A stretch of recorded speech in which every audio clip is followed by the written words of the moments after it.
Per començar aquesta lliçó és imprescindible que prengueu una decisió. A. Continueu veient el vídeo en un canal de YouTube poc popular encara. B. Marxeu directament a tafanejar altres canals més populars i us quedeu sense saber què vol dir l'etern retorn. O si la vostra curiositat us venç i decidiu clicar a la etiqueta aquesta que s'apareix a la part superior.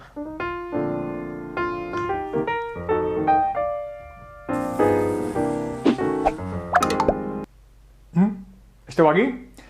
Bé, doncs no perdem més el temps, perquè precisament d'això va el tema.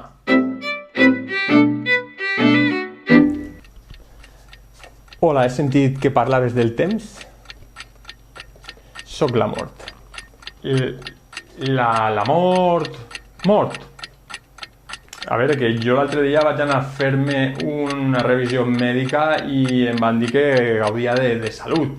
Què ha passat d'un dia per l'altre? 24 hores. És broma. Que graciós, que graciós. En realitat sóc la mort dels youtubers. Controlo que els vostres vídeos no passin dels 5 minuts. I si passen?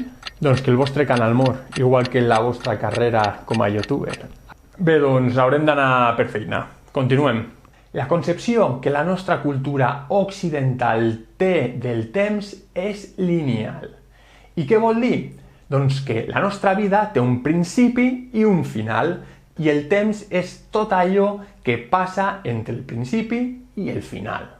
Això es reflecteix en la nostra vida, que també té un principi, amb el naixement, i un final, amb la mort. Sabeu qui va instaurar aquesta visió lineal? El cristianisme. Segons aquesta religió, el món va aparèixer del no-res, ex nihilo. Déu el va crear d'on no hi havia absolutament res. Va aparèixer així per gràcia de Déu.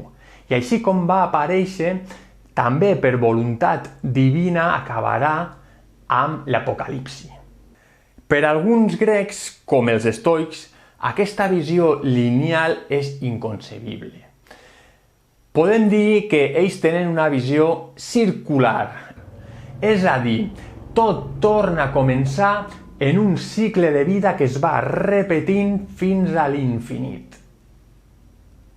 D'aquest concepte, Nietzsche va treure la idea de l'etern retorn. Què passaria si la nostra vida, així com l'hem viscut, es repeteix una i altra vegada exactament igual? Prendríem les mateixes decisions? Nietzsche no pretén presentar una teoria científica. No creu necessàriament que la nostra vida vagi a repetir-se exactament igual fins a l'infinit. Nietzsche el que fa és criticar la cultura occidental i concretament el cristianisme. Per què? Doncs perquè creu que la seva visió lineal ens ha portat a no saber viure la vida en el present. Els cristians, a més de creure en un temps limitat i finit, creuen en un més enllà.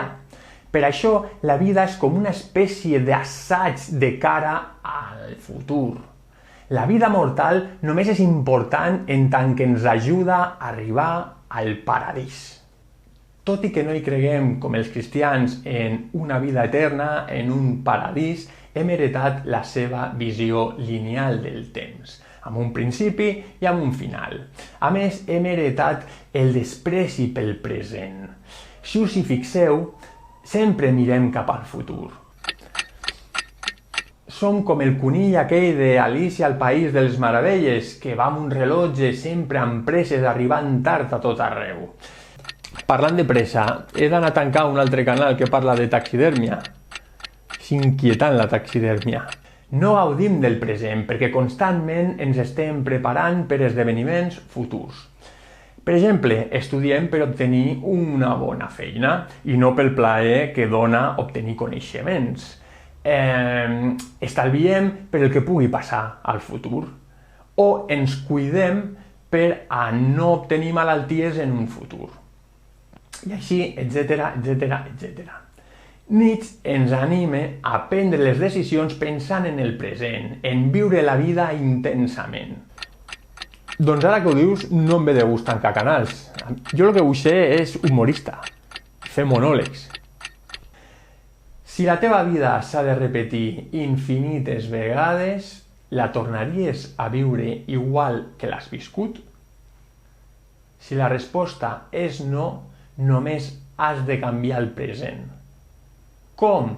Prenent altres decisions. Per exemple, te'n penedeixes d'haver decidit veure aquest vídeo? Segur?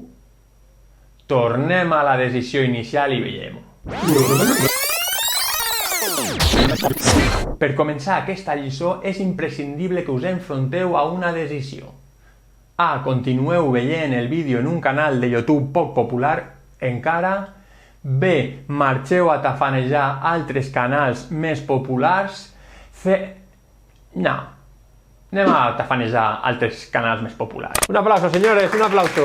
Para terminar el programa de hoy tenemos a un invitado muy especial. Lo está petando en el mundo del humor. Es la muerte. ¡Tachán! Oye, qué susto.